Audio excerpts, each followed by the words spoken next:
And welcome to Getting Real with Gloria, where my journey supports yours. I'm here today with someone very special, Karlee.holden, author and trauma practitioner, and someone that I have had the pleasure of working with. And I can just say firsthand how incredible she is, not only as a trauma practitioner, but just as a human being. She's just somebody who lights up the room when she walks into it. And it's actually kind of funny because I was thinking, about today and sort of what we might talk about, Karlee. And I was realizing that this month actually marks 2 years of me being in PTSD recovery. And this was actually, Karlee was a big part of my PTSD recovery, everybody. And she really helped me not only understand what trauma bonds were really keeping me held in a state of fear and a state of anxiety, but in addition to the trauma therapist that I was working with, Karlee really helped me supplement that trauma therapy. So I was going through cognitive processing therapy, which many of you may know, also known as CPT, which is basically where you dissect beliefs that are causing you fear and unwanted emotions like guilt and shame. And that was really helping me on a mental level. But there was a lot going on for me physically that wasn't necessarily being addressed. And that's where Karlee really came in and helped me to speak to my body. And I just want to kind of let Karlee talk a little bit about the work she does. And welcome, Karlee. I'm so happy to have you here. Thank you so much. I'm happy to be here on your channel. This is wonderful. I love all that you're sharing and explaining. And you wanted me to add a little bit about the trauma work I do? Yeah, so what I know you've got a lot of big missions in life, and what is your mission right now in life, and how are you helping those around you? Wow, that's a big one. But to keep it simple, my passion really I found when people like you came to me. I've tried so many things. I've tried medications. I've tried a lot of therapies, a lot of psychologists, psychotherapy. I mean, all these names. Yet something's missing. I'm still not getting to the root, or I'm not healing this anxiety and overthinking it's still bubbling up. So Mhm. my mission really is to share the same, because this is what happened to me too. I tried many modalities, many different psychologists, therapists. So what over the decade or more of studying this, I put together, okay, what are the 8, 10, 12 steps that healed my symptoms? And then the hundreds of people I've worked with over the decades, what works? And then keep it simple. So trauma, overwhelm, pain, grief, all that feels very complicated and confusing. That's how it felt for me. That's what I hear from the people I work with. So I really feel, and this is new for me, you know the books, the dummy books, something. Mhm. Okay. Mhm. I feel like I'm the dummy girl for trauma. Like if there could be a dummy book, but instead of taking the dummy title, it's trauma made simple, something like that. Like I feel like that's Yeah. been my mission. How do I help people in a simple way heal these symptoms? Uh, so they're not addicted to meds or drugs or the external things, or searching and looking and trying to. It's all right here within, and it is. I have a couple different psychologists I studied under, and they'll say top down and bottom up. So it's a combination of working with the mind and the body. But Yeah. a lot of us are working so much with the mind. The mind Mhm. dominates the thoughts. And so Yep. a lot of people come to me, yet they understand they've done a lot of work, but something's missing in the nervous system. So it's really getting into the body and completing the fight, flight, freeze responses and coming into a place of regulation. This is where the mind and the body come into balance, and then we can think clear, and then Mhm. everything becomes more simple. And so we can know it in the head. But I would say my mission really is to show how this unwinding and completion in the body helps the mind and the body have better responses for a better uh, future and present. And I Is know that you're working, that all sounds, yes, it all sounds amazing and sounds okay? Did I say it exactly like right? what you did with me, more or less. So I saw Karlee when Karlee was doing, strictly traditional somatic experiencing, but now you have sort of your own method that you have created called the hold and release method. Is that right? Well, yes. And even when I worked with you, what I realized is since I've started studying coaching so many years ago, I just found from what worked for me and what I studied, all these different tools that I have in my tool belt, so that it wasn't strictly just somatic at the time, actually more seeps in. Okay. Yeah, I know it It was feels like you. It was just simply you. just, you're right. It was just me pulling in as many, whatever the person in front of me, like you, let's say, needs at the time. Like there were certain things we even needed to understand more cognitively Yeah. that came up after unwinding your nervous system that Yeah. became clear. And then we work with those pieces. So I just put all those steps that help people, because we need the truth. We need that clarity. Yeah, we do. But yeah, sometimes we can't just get there just talking about it and thinking about it. We have to unwind first, and then the mind sees and feels, and like we did. And so yeah, I created a program called the Holden Release Method. My last name is Holden, so people like that, hold and release. What are you holding that you need to release? And I think one of my favorite things that I'd want to add, that might go with your question, is the body and mind don't know time, just like an animal or a baby. They don't know that it's been 10 hours, 10 years. They only know, what do I want now? I want your attention, and I want to do and say what I never got to. So in my program, we focus a lot on getting that support, getting that completion and resolution. And then the past becomes smaller. It goes away. Yeah. Right? It's very true. Yeah. And one of the things that I noticed that you're really good at is supporting people as they do that unwinding, which can be very vulnerable and a very scary thing to allow yourself to be back in some of those, just sort of mental situations that you were in where you felt very helpless. And so a lot of people don't want to go there because they are afraid of what will happen. And I know one of the things that you talked to me about, and you can speak more to this, is when we were working together, you said to me, we're going to go back inside a memory and we're going to revisit a time that was painful for you. And we're going to let the body do what it wants to do. And we're going to let it have the release that it needs to have.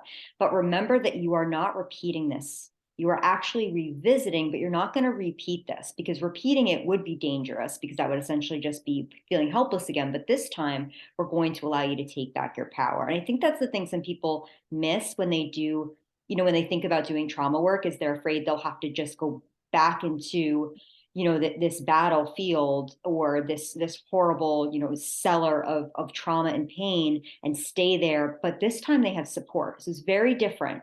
And you're going to be going back in sort of time, as it were, from a mental place, but also from sort of maybe like an emotional place. And then you're going to be able to actually lift yourself out of that. So can you talk a little bit more about this idea of releasing what needs to be released, and what does that look like, and how? I mean, I could talk about my experience all day long, but I'd love to hear from you. Like, what does this look like for your clients?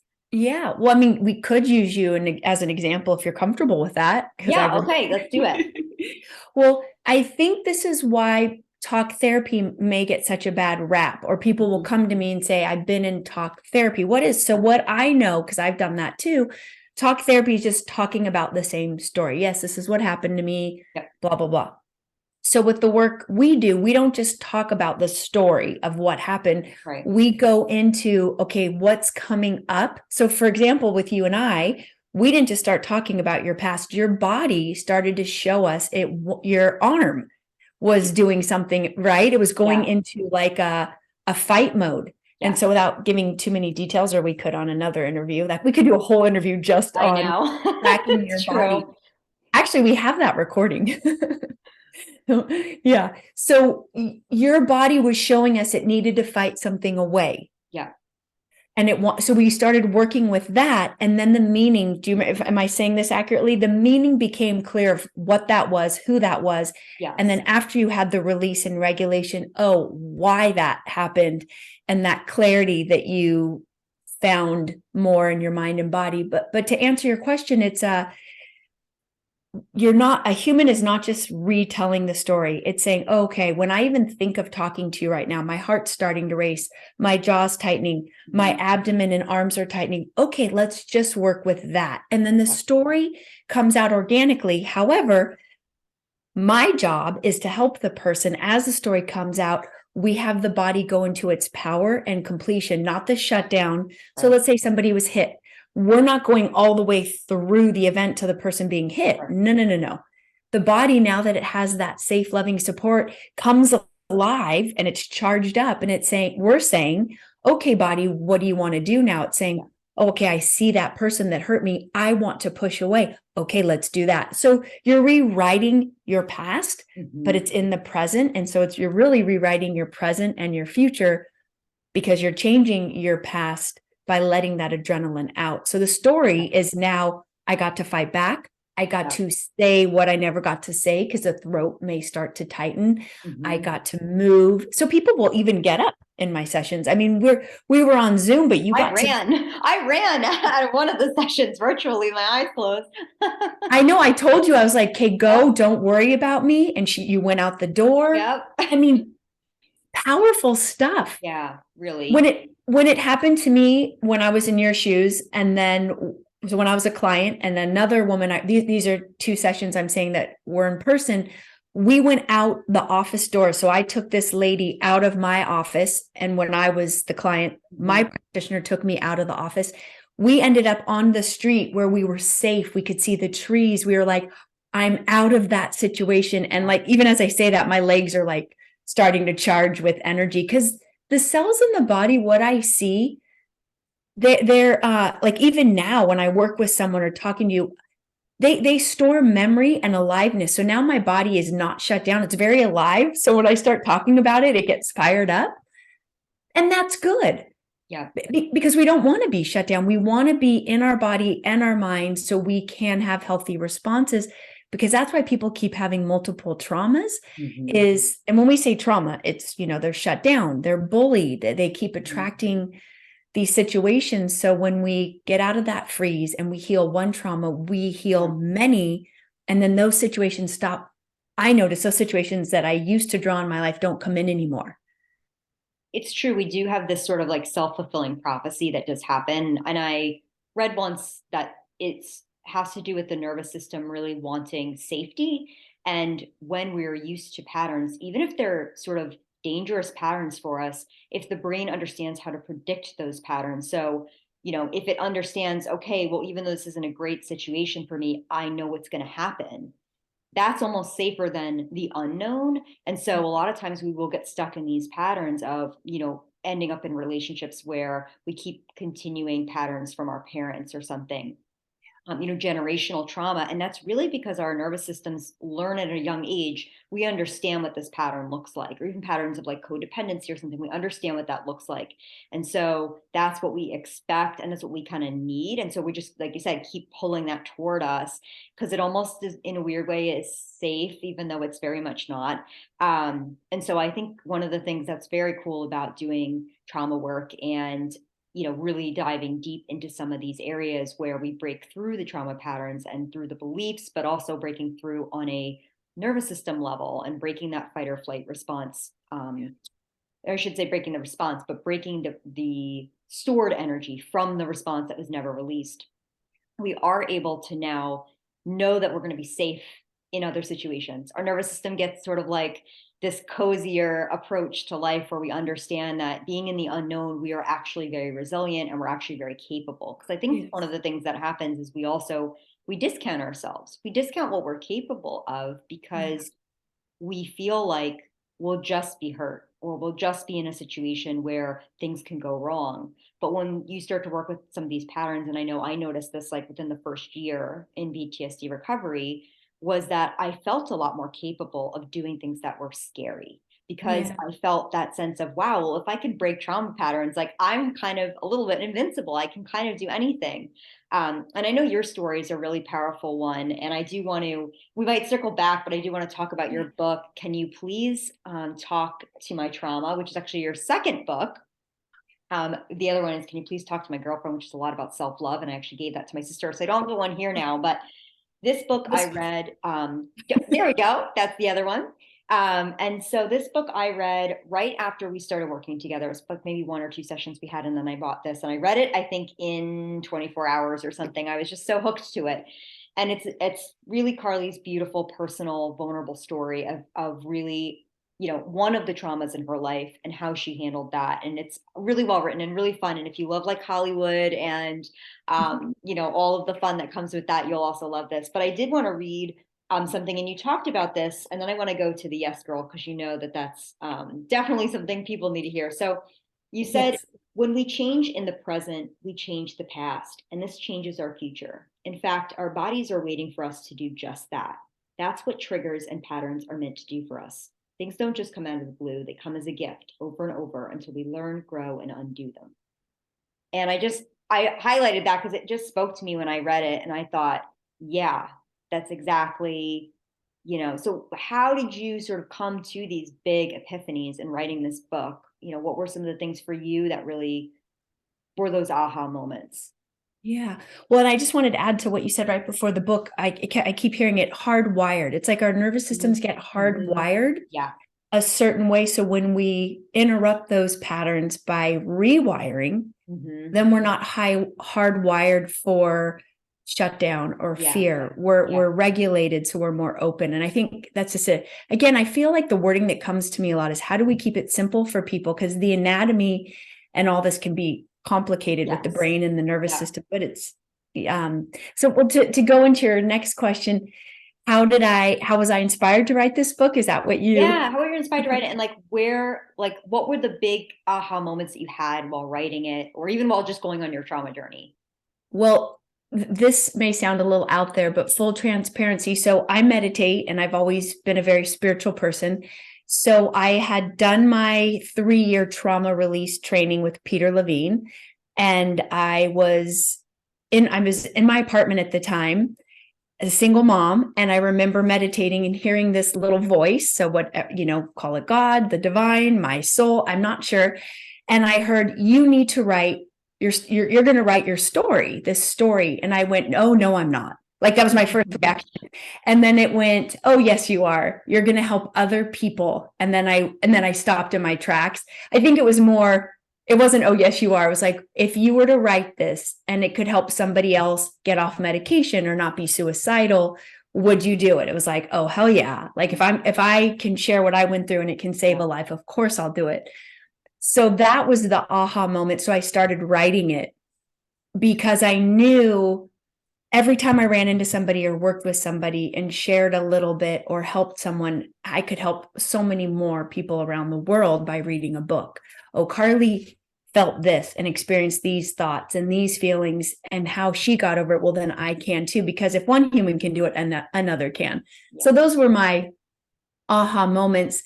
And it was, I think you're asking this, it was, I was fresh out of my trauma release. So I was still very, we're always healing and growing, even Yeah. It never 15, stops. yeah, 15 years later now, I still am like, I mean, I'm nothing who I was back then, but we're always growing and healing. But back then I was very raw and vulnerable. So it was a little scary for me just to write everything. So I remember going slow, and I remember I first talked my book and then had it transcribed. I had a little bit of help. There's a woman out there that actually helps you transcribe your book. You like sit and talk with her, and then it's transcribed. And then I edited it. And so why I'm sharing that is I think my nervous system actually needed support. Like I didn't want to say it or start writing it alone, which I think was smart of me now that I haven't talked about this much. You may not have even known that about the book. So it's kind of cool. You get this transcribed book of what you've spoken to somebody else. I was in a hotel room with her, and then I edited it and worked with it, or had editors and, added or took away and made it my own. And I remember as I was writing at some of the very difficult parts, going slower and telling my nervous system, you're safe, and going, oh, this is why it took me a while to write it, because you don't need to reactivate yourself. You have to be, I think for any author or healer, we have to be healed and more regulated before we can share something. And so does that answer your question? Those were two of my It aha does. moments. And I know that actually, when I was writing my book, you and I had a chat one day, and we, went into a couple things together. And then after that, I ended up writing this amazing piece that is, like, to this day, everyone that's read it says like one of their favorite parts in the book. And it would not, I don't think, have been written if I hadn't taken that time to do that little extra exploration. So I think you're right when it comes to when we give to the world, we have to really stop for a moment and make sure that we are taking care of ourselves first, and making sure we're really doing the deep, internal reflection, because it makes it that much more powerful when we are ready to speak it or, write it or anything like that. The other thing I really love about the book is that it helps to sometimes see someone else's story to really have the words for yours. Sometimes, like you were talking about trauma and how, when we get that energy stuck in our fight or flight response state. And when we're talking about that, everybody, what we're talking about is sort of, if you have a family member who, let's say, assaults you and you are not able to fight that family member, that energy in your body that is meant to fight on an animalistic level, on a survival level, that energy does not disappear and it doesn't not ever show up. It's there, but it gets locked away. And so the more that we repeat instances where we have to lock away that energy, the more in that fog that we get, the less clear we get, the more in our heads we get, and the less connected to our bodies that we get. And so I know, from experience, sometimes when you are someone who's experienced multiple traumas on top of trauma, you begin to almost live as though you are one big ice cube in a lot of ways.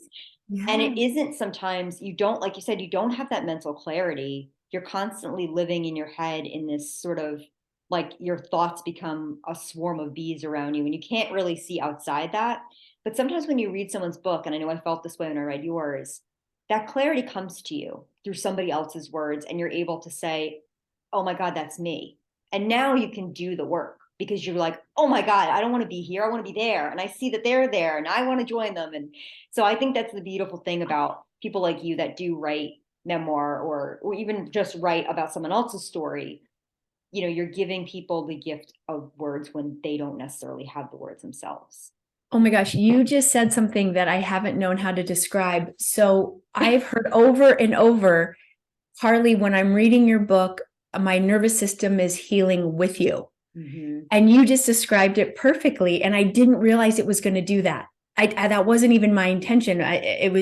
But I love that. So what you're saying is your nervous system is tracking that. That's something like, not like, sorry, that's something I love working with people or even engaging with people, like even just you and I talking right now. You can feel the synergy even over Zoom. Like Yeah. it's in the body, right? I can feel you're Yep. feeling the excitement starts to grow. And so when you read somebody's story or book, that is happening also. So people were saying, my nervous system is going up with you, it's unwinding with you.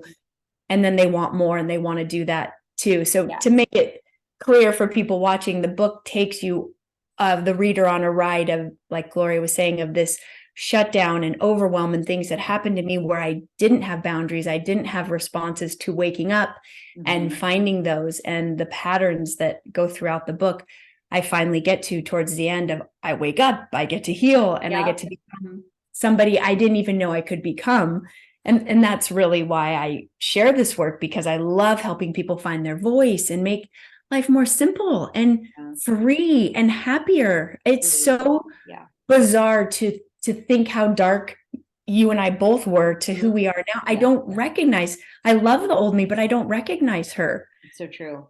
That was one of the weirdest things when I was doing the release work with you. I remember there were a couple weeks after that where I looked at pictures. I had this, wall with pictures of myself and like friends and family and things like that. And it was like I didn't recognize the person in the pictures. Like even the eyes, I was like, I don't see that person. I actually ended up taking the pictures down because I was like not ashamed of that, but I just was like, this doesn't make me feel good. I don't register with this because it's literally somebody who was so frightened of the world, who I lived love in that you such fear. I felt I have had the same thing. Like I have very few photos up because I'm like, what do I want to show? That's probably why, because the old photos are when we're in a state where we're living a lie or we're distraught, but yet we have these photos. It's like, no, let's put up some really real ones of how I'm feeling now, right? Yep. So true. And I think that that's one of the gifts that we do get is a more authentic self when we do break some of the trauma patterns, because I think our personality molds around these patterns. And so we end up doing things, actually, this is a perfect segue. We end up doing things that we wouldn't normally do, but we brand that as us. And one of the things that you talk about in here, which I also highlighted, was the yes girl. I'll call it the yes girl syndrome, which I know I very much had. And what's fascinating to me about sort of the yes girl syndrome, and you could be a yes boy or someone, or yes, non-gender person as well. But when you end up in that place, it becomes part of your identity. And you really do see it as a way of being worthy in the world. It's like if you say yes to people and you're making people happy and you're committing to things that are don't resonate with you, but they make somebody else, feel good about themselves, or you're giving to even just of your time when you don't have it for yourself, but you feel like that's what selfless service looks like, or something like that. It becomes your identity, and it's very hard to feel like you have any worth outside of that. And so I feel like you go through kind of a personality shift when you let go of this. And you said, um, I sat down, got my paper, and yet again, it was as if something was writing through me. The first thing I wrote was boundaries, because I was the original yes girl. I said yes to everything. I said yes when I meant no. I said yes when I meant maybe. I said yes when I had no idea at all about anything. I took care of people's feelings by saying yes, but really I wasn't taking care of my feelings. And then I would end up hurting myself and others. I also heard that I had to love myself more than him. Loving myself enough meant being able to say no to him and to any situations in life that didn't feel right, no matter what anyone else was saying. So I'd love for you to just comment on the yes girl, and how Oh. can people identify that they're a yes girl or person, and what are the ways that people can break that? Oh, you brought a tear to my eye. Oh, yes, I remember being that way. Like, this feels good. I think that emotion felt so, I've come so far from that I just lost actually your question. That's fine. I was just, I love this. This is what this is supposed to be, getting real. Yeah, This is exactly yeah. perfect. So the question was just, how do people know when they are a yes person? Because many of us don't realize that we're living life like this, because it's just so expected at an early age that this is how you are. And I know for me, I was never taught to say no. No, like even as a child, when you go through that like terrible to no phase, like that was not so much a thing. Like it was, no was not an option. It was yes, and yes Yeah. with a smile, and that was it. So I think when you're programmed like that, you don't really know how to say no, even in situations that are very dangerous. And I think that's sort of unfortunate piece sometimes with parenting, when you teach your child that it's always yes, and you don't teach them no, they don't then know when a no is wanted.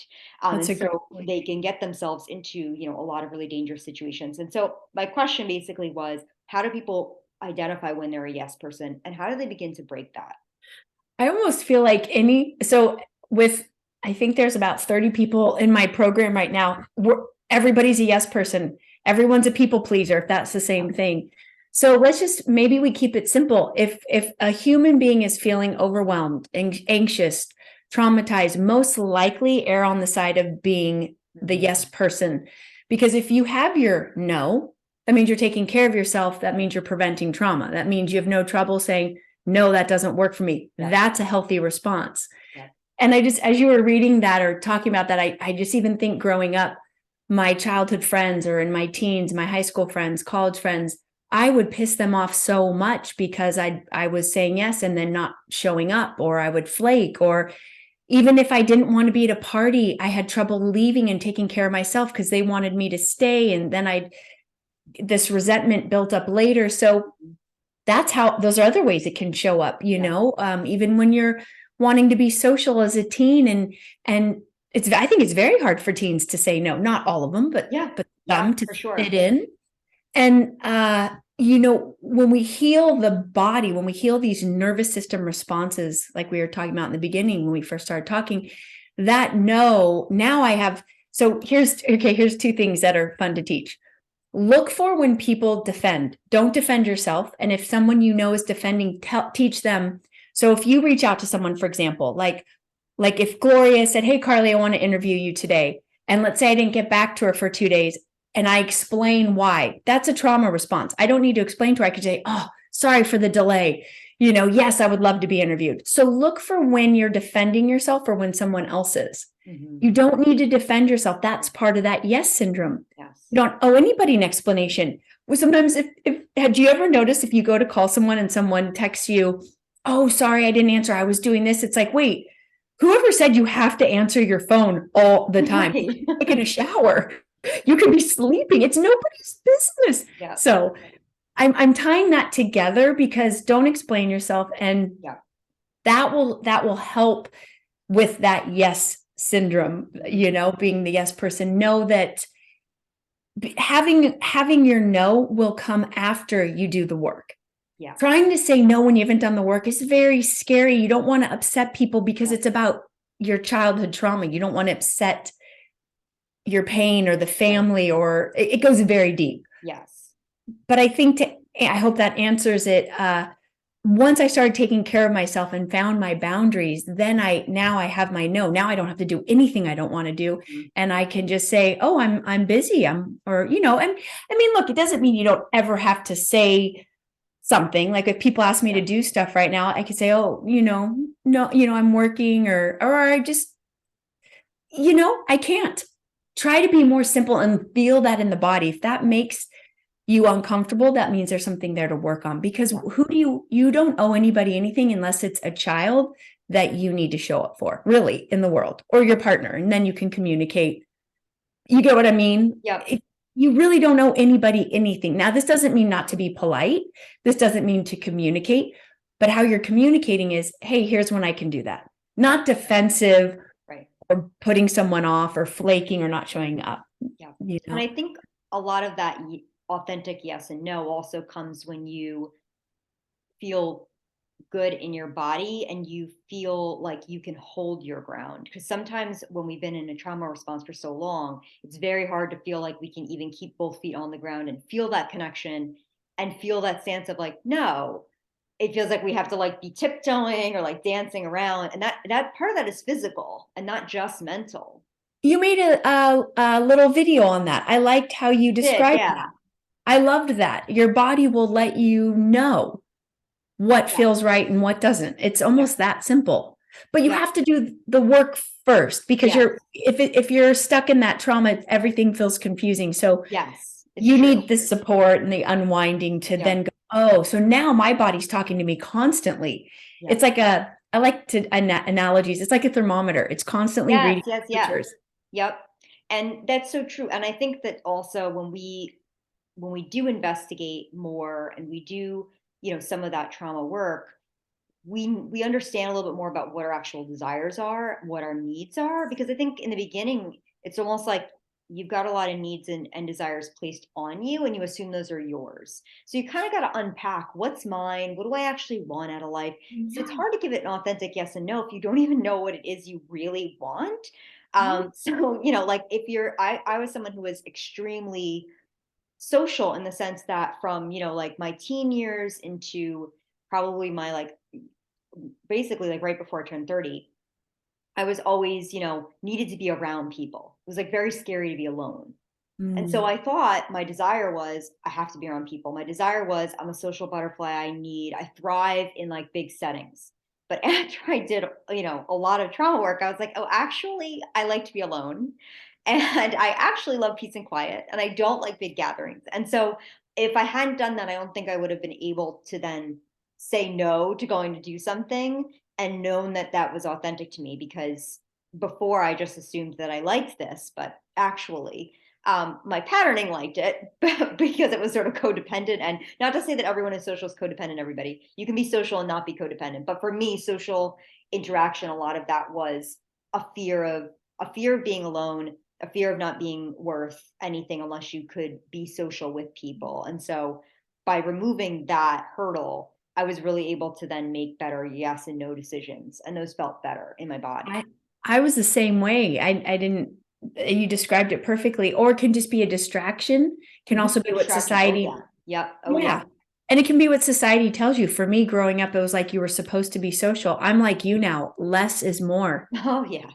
Like, what is real friendship? What I've learned on my spiritual path, I study Yogananda Self-Realization Fellowship. Divine friendship, true friendship, is someone that brings you closer to God. That's beautiful. Wow. Simple, right? We make each other better. Like when I talk to you, you talk to me. The goal is, how do we serve? So getting enlightenment, I've heard this is what Yogananda says. Sorry, not I've heard. You serve, you spend time meditating and devotion. You do these techniques to get closer to God. You serve others, and you know thyself. So Yeah. service. So, that's why I love the kind of people I love being around are people like you, where you're like, okay, I'm on a mission. I want to share. I want to help. Yeah. And that's really the friends. I have a 13-year-old, and try teaching teenagers that right now. So, she doesn't have a whole lot of friends because her thinking is this is the path she's been raised on. She's ready to work and serve. She's not just running around, doing what teens do. So I think that's a great thing to teach all humans, no matter the age. What kind of people do you want in your life? What are they making you better? Yeah. And How I do think we we can have more clarity on that when we've broken past some of the beliefs that are keeping us in a certain way, or forcing us to maintain personality traits that we actually don't want to have, or to say yes to things we don't want to do. I think that all becomes much clearer to then surround ourselves with the people that align with what our heart's desire really is, and what we want out of life, and what our purpose is even, which I know for me, I sort of think that our purpose is just to really experience joy and fun. Like that's, Yeah, I've gone through a lot of phases of it, but I think that's where I land now, is like, I think our purpose is just to have fun. Like, it actually is.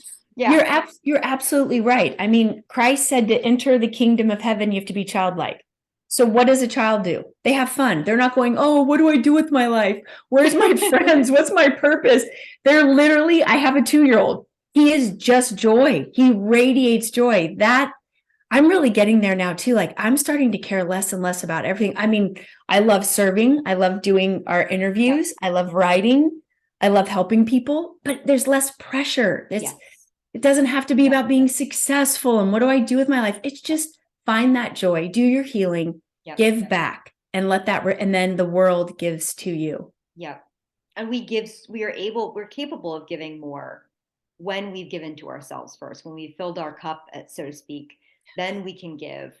But it's very hard to give with an empty cup, and it's very hard to not have resentful feelings when we give out of a place of emptiness, because it's not fair for anybody, really, for the person giving it or for the person receiving. So I think that it's another thing that definitely, I think, comes out of trauma resolution or trauma recovery, is really a sense of, you do have more energy. I know, like, that was something I really noticed. Oh my gosh, like, I was somebody who lived on, a few cups of coffee a day. And then when I did my trauma recovery, I was like, I actually can't now really have coffee because it's just like too much for my nervous system. So I wake up and I just am naturally caffeinated. Like I do not need any caffeine. Like I do get a lot of sleep, but I noticed that I just was a lot more vibrant after that, and had a lot more connection to my body as well. And I think when we are more in touch with our body, we naturally have more energy. Absolutely. No, that's such a great, when you start doing this work at first, you can feel lethargic. And I don't say tired. I like the word lethargic, like a feeling after you've had a good massage or a good Mhm. workout, Yep. or or a jet lag. You just want to Yep. sleep and it feels so good. So after you rest, I like the way Peter Levine says it in this one part of our training. Oh my gosh, why am I blanking? Oh, collapse and rebound. Oh, So yeah. Hmm. I don't know if we ever did that in our session, but the nervous system gets so tired of being shut down and holding, Yes.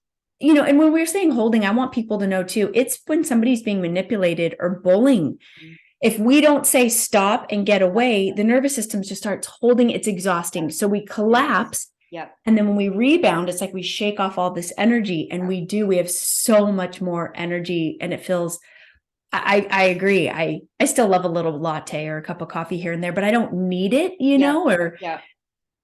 you're right. When you're happy, when you're loving yourself and you're not being bombarded by other people's projections and Yep. energy, your energy just, it soars. You're tuning into your heart Yep. and your soul, which is infinite Right. energy. Infinite energy. And I think you do get access to that definitely when you're able to shed some of those layers, because it is a lot of work to hold all of that in. It's a lot of work for us to maintain those patterns and maintain maintain especially when you're somebody who is in that sort of high functioning state. Although you've had a lot of trauma, you are very well equipped actually at sort of binding all that together and holding that. And I know for me, like, I had so much tension in my body. Now I'm even now, like, I work on that a lot, because I'm naturally somebody that just holds. Um, But I noticed that even just in the holding, you also then lose access to feeling in a lot of your body as well. So for me, I couldn't actually feel a lot of the areas of my body. That's something that we worked on actually, was to bring feeling. And in the beginning, because I started working with you right after I had the seizures, and in the Yeah. beginning, a lot of what was happening in my seizures was that I would actually feel this big release.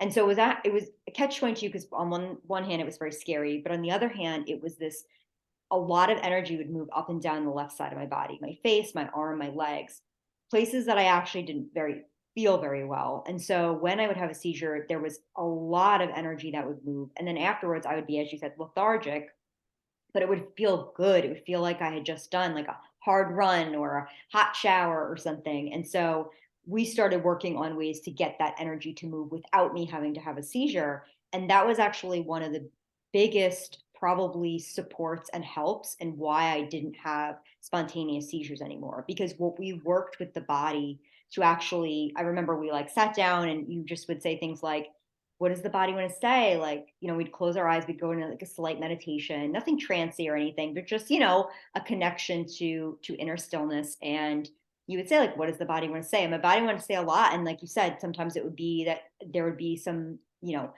fierce action with wanting to hit or claw at things, and it was only in releasing a lot of this energy that then the seizures became less and less, to the point where I barely had them anymore. And even now, like when I have some flare ups, I'll do some of the work that we did informally, because just to get things moving to see if that will help. And a lot of times it does. And now it's very rare that I ever have spontaneous ones. That's amazing. And one of the cool things that I noticed was that I had more access to my body. So, like, I remember after a session one time that we did together, I was actually able to feel my lips. And I didn't realize that I actually, like, I had a spoon and I was feeding myself. And it was like it was very emotional. It was this very, like, I almost remembered being a baby and being fed by my mother and feeling the spoon against my lips. And it was this just really beautiful thing that I realized I had never felt before, because it was just so numb. And so I think sometimes we just don't even know how blocked we are until Yeah. we start investigating. So I really do encourage people to get in touch with your body, but do it with somebody who can support you, like Karlee, somebody who really can hold your hand on the journey and make you feel loved and make you feel worthy to do this work, because you are. And so many other things are going to just like spiral in the best possible way for you. Like you said, you're going to meet new people that are going to be the right people in your life. You're going to get that job that you've always wanted. You're going to embark on that creative endeavor you never thought you could. I just feel like so much opens up when we do this work. So cool the way you said it. And I just want to add, so it's clear that your body, when we close our eyes and go within, it's because it's so easy to be distracted on the outside, and to be able to listen to the nervous system. It almost helps to close off the external senses. Yep. And so your body was showing a healthy fight response of something it wanted to get away from. I just wanted that to be clear for people. It wasn't just doing it because there was some event in your life where Gloria really needed to, what you would have liked to have done is hit or move away. Yeah. And that is so cool. Not enough people know that we get to let our bodies do that. Yeah. I've walked people through getting away from dangerous events where, let's say the dangerous event happened here and they shut down. They get to turn away, stand up, move away, put their arm out. I just really want to like spell it out, because so it doesn't sound confusing in any way. It's really powerful. Yeah. So I love the way you said that at the end there. It changes your whole life. It does. And like you said, what you're doing is you're sort of tapping into the past to change the present, because your body does not know time. So for you to mentally go, it's why a lot of times when we do talk about trauma, or when we avoid it, our brain thinks that we are going to continually going into, you have, like for me, like in the past, I would have a work issue and that would make me actually go into a fight or flight response. And then it would be like, that would activate trauma. And so the brain didn't know the difference between a work issue and like an actual assault. It did not understand the difference. And it was both assaults. That's how it saw it. And so, Even excitement. Yep. Oh, right. Yeah. Oh, that's right. Because I had a bunch of issues with joy and like experiencing joy because my body, every time it would experience joy, it would be like, whoa, this is too Any much. arousal, any arousal. That's why people have trouble Yep. enjoying good things. Because if you go up in the nervous system, Yep. even if it's good, Yep. it remembers the bad until you come out of it. Right. I think if what's coming to me right now, if I were to market myself in a way, it'd be rewriting your past, rewriting your nervous system's responses to create a new present and a new future. I love that. Rewriting your trauma responses to create a new present and a new future. I love that. Yeah, like I don't even want to say the word past, rewrite, because everybody knows they have trauma. What it's a trauma response, or rewriting your unhealthy responses, right? Because not everyone knows they have trauma. No, because sometimes we think trauma can only be the big, like they've made a Netflix special on it. And trauma is really anything where you felt helpless. And that Yeah. can seem small to some people, but Overlooked. also no trauma is equal. And so everyone's is valid because it's Absolutely. really how we perceive the world. Therefore, there's nobody that can really say whether or not that's valid trauma. So we may not even realize that there are things that we're like, whoa, we didn't think that was a big deal. But you know what? Our body held on a lot of energy from that experience. There was something that we wanted to do that we didn't. And so we're still like holding on to that stale old energy. Absolutely. And if we have big traumatic events like I write about in my book, that means I had trauma from before that was harder to see. It's Yes. not just this one experience. That one experience woke me up to the trauma from my childhood, to my parents' trauma, to really validate what they went through and what I went through, that even things that are hard to see, there can be trauma. Yeah. And when we do that work, we are breaking the trauma for generations after. So Yes. it's powerful. It goes beyond just us. It's like so worth doing. It's the best parenting. Yeah, the best gift. Yes. True. Oh, Well, lovely. it was wonderful to speak with you. How can people find you? Where are you? And I'm going to put all this in the comments as well. Okay. Well, I'm in California, but no, electronically. My website is my name, Karlee Holden, KarleeHolden.com. My books are there. To contact me is there. People can book calls with me, and I explain my program more to see if someone's a right fit. Everything is on my website. I think that's the best spot. Great. And you have some Facebook groups too, right? That people can Oh yeah. access from the website or Yes, I have a Facebook group. It was moving forward from trauma. Now I've been calling it freedom from anxiety and overthinking. things that everybody needs right now. We almost Yes. all of us are overthinkers at this point. Yes. You can join that too. And my YouTube channel, that's my favorite platform, like you. I love making videos and helping people this way, which is just under my name. Yeah. Awesome. Well, I'll put all those in the comments. Thank you so much. It's always a pleasure to have you Thank, around and to talk to you. Your glowy face. I know it's not just the California sun, thank you. but I hope everybody, you got a lot out of this. And if you have any questions, feel free to reach out to Karlee or me. Thanks Yeah. for joining us, everybody, for another Thank episode of Getting Real you. with Gloria. Thank you.